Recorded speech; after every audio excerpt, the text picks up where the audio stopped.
Бұл балпанақ бразилиялық ақсақалға жүздесіп қайту үшін ит арқасы қияннан теңізде 8000 километр жүзіп келеді екен.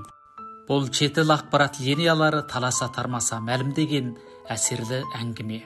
Уақиға 2011 жылы Бразилияның Рио-де-Жанейро қаласы маңында бір шағын балықшылық қыстағында туылған. Теңізге шығып балық аулайтын бір ақсақал ластанған су алабынан бір балпанақты құтқарып алады. Сол кезде бұл балпанақтың тұла бойы майдақтарына чыланып, жаны жүзуге чақ қалыпты. Ақсақал оны үйге әкеліп денесіндегі майды жууға бір апта әбігер болды.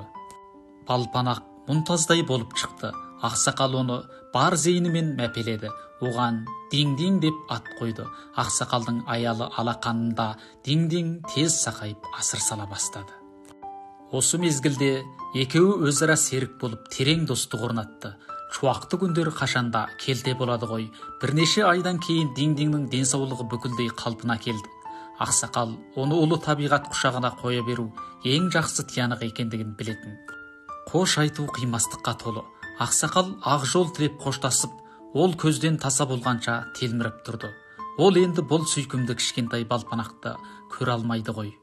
Алайда келесі жылы маусым айында күтпеген жерден Динг-Динг ақсақалға алқынып жетті. Бұл ақсақалдың үш ұйықтаса түсіне де кірмеген еді.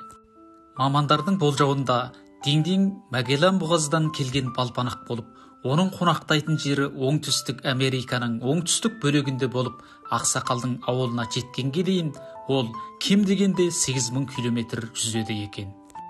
Шапағатшысын бір көру үшін ол осы сапарында қас жауларынан бұғынып, мың бір машақаттарды жеңді. Ол ақсақалдың жанында бір мезет серік болады. Осы кезде ол құтқарушы жұлдызының етегіне оралып, одан екі елі айырылмайды. Басқа адамды да маңына жуытпайды. Бір мезгіл өткен соң ол тағы да мекеніне аттанады. Осыдан кейін ол әр жылы осы балықшылық қыстағына келіп, ақсақалға сәлем беріп, бір мезет тұрып қайтады екен. Келмей қалған кездері болмапты. Теңізді енді өткен адам мен теңіз құсы арасындағы сырлы сүйіспеншілік жер бетіндегі барша жанды терең ойға батырады. Табиғатқа құрмет, ғаламға құрмет, сонда ғана көптеген бейкүнә тіршілік жер шарында құлпыра бермек.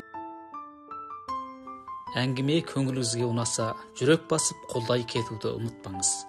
Аударып оққан Дауылпаз Үмбетқанұлы. 抖音